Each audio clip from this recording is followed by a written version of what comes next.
Hi guys, this is me Sachin Gupta. Welcome back to my YouTube channel. So guys, today we are going to solve task number 224. तो चलिए question पढ़ लेते हैं. Now the question is a pair of dice is thrown until sum 6 or 9 comes. Find the probability that sum of 6 comes before sum of 9. कहने का मतलब क्या है कि एक पेयर ऑफ डाइस को थ्रो किया जा रहा है, ठीक है, जब तक कि सम उस पर 6 या 9 ना आ जाए. मतलब कब हमें रुकना है.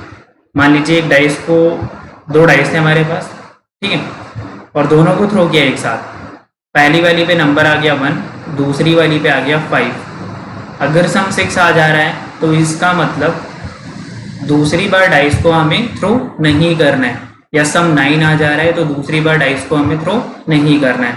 अगर यहीं पे पहली बार मान लीजिए 3 आया होता, दूसरी बार 5, तो सम कितना आ गया 8. इसका मतलब एक और बार पेयर ऑफ डाइस को थ्रो करना है, ठीक है. तो ये तो टास्क हुआ जो हमें करना है.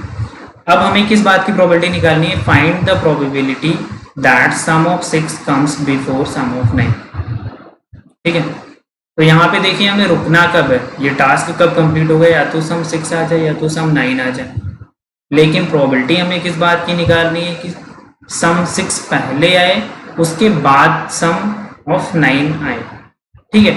तो अगर सम ऑफ 6 पहले आ गया तो इसका मतलब उसके आगे तो हमें डाइस को थ्रो ही नहीं करना है अकॉर्डिंग टू द क्वेश्चन, ठीक है.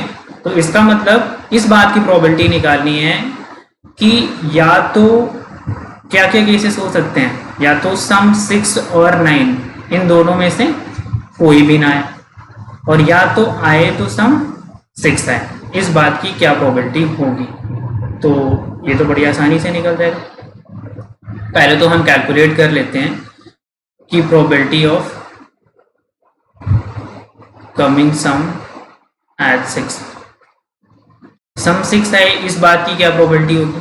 पहला डाइस, दूसरा डाइस, ठीक है. पहले डाइस पे कितने नंबर्स आ सकते हैं, 1 2 3 4 5 6 में से कोई एक. दूसरे डाइस पे 1 2 3 4 5 6 में से कोई एक, ठीक है. तो टोटल सैंपल स्पेस में कितने टाइप के नंबर्स आ सकते हैं. पहले पे एक में से 1 से 6 में से कोई एक, दूसरे पे भी 1 से 6 में से कोई एक, और मल्टीप्लिकेशन प्रिंसिपल के हिसाब से टोटल 36 पॉसिबिलिटीज है. अब 36 में से कितनी पॉसिबिलिटीज ऐसी होंगी जिसमें दोनों डाइस पे नंबर्स जो है उसका सम 6 आ जाए. तो यहाँ से काउंट कर लेते हैं. मान लीजिए पहले वाली पे 1 आ गया, दूसरी पे 5 आ गया, तो एक केस तो ये बन गया. 2 4 के साथ भी सेम, 3 3 भी 6 हो जाएगा, 4 2 भी 6 हो जाएगा, 5 1 भी 6 हो जाएगा.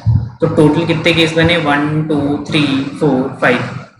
तो 5/36 इस बात की प्रोबेबिलिटी हो गई कि सम 6 आ रहा है अगर दोनों डाइस को साथ में रोल कर रहे. तो प्रोबेबिलिटी अब निकाल लेते हैं कमिंग सम एज 9. सम 9 कब आएगा, तो 9 वाले केस को काउंट करें अगर हम, तो यहाँ पे देख सकते हैं 3 और 6 आएगा तब 9 बनेगा, या 4 और 5 आएगा तब 9 बनेगा, या 5 4 आएगा तब 9 बनेगा, या 6 3 आएगा. तो टोटल 4 केस बने. 4 डिवाइडेड बाई टोटल केस 36. तो 4/36 इस बात की प्रोबेबिलिटी हो गई कि सम कितना आ रहा है, 9 आ रहा है, ठीक है. चलिए, तो अब इस बात की क्या प्रोबेबिलिटी होगी कि सम क्या आ जाए, नाइदर 6 नॉ 9. ना तो 6 आए ना तो 9 आए. इस बात की क्या प्रोबेबिलिटी हो जाएगी.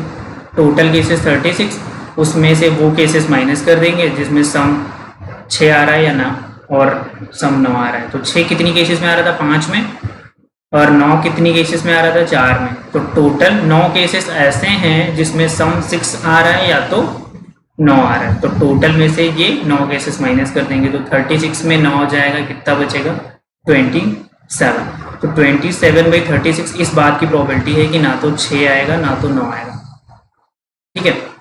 अब प्रोबेबिलिटी आपको निकालने की किसकी थी, जो रिक्वायर्ड प्रोबेबिलिटी है वो क्या निकालनी थी कि सम ऑफ 9 से पहले सम ऑफ 6 आ जाए, और सम ऑफ 6 अगर आ गया तो हम इस प्रोसेस को रोक देंगे, ठीक है, इस प्रोसेस को रोक देंगे. तो ये कितनी तरीकों से हो सकता है. पहला तरीका तो ये आ गया कि डायरेक्टली 6 आ जाए. पहली बार हमने दोनों डाइस को रोल करा और 6 आ गया. अगर 6 आ गया तो कितनी तरीके उसकी प्रोबेबिलिटी कितनी है, 5/36, और यहीं पे प्रोसेस पूरा रुक जाएगा, ठीक है. एक और केस और बन सकता है कि मान लो कि प्रोबेबिलिटी ना तो 6 आई ना तो 9 आई पहली बार जब थ्रो किया, तो इस बात की क्या प्रोबेबिलिटी है 27/36। लेकिन इसके जस्ट बाद 6 आ गई, फिर से अगर 6 आ गई तो रोक देंगे और ये वाली कंडीशन भी सेटिस्फाई होगी कि sum as 6 comes before sum as 9, तो यहाँ पे 6 आने की प्रोबेबिलिटी 5/36। ठीक है, अब मान लेते हैं, देखिए पहली बारी में ही 6 आ गया, फिर दूसरी बारी में 6 आया, फिर मान लेते हैं कि तीसरी बारी में 6 आया और पहली 2 बार मिस हो गया। मिस कहने का मतलब ना तो 6 आया ना तो 9 आया। ठीक है, तो 27/36 इंटू 27/36, 9 वाला तो केस हमें लाना ही नहीं है, क्योंकि 9 वाला केस पे भी हमने अभी समझाया आपको पहले ही कि 9 वाला केस अगर आ गया तो वहाँ पे आपको प्रोसेस स्टॉप करना है।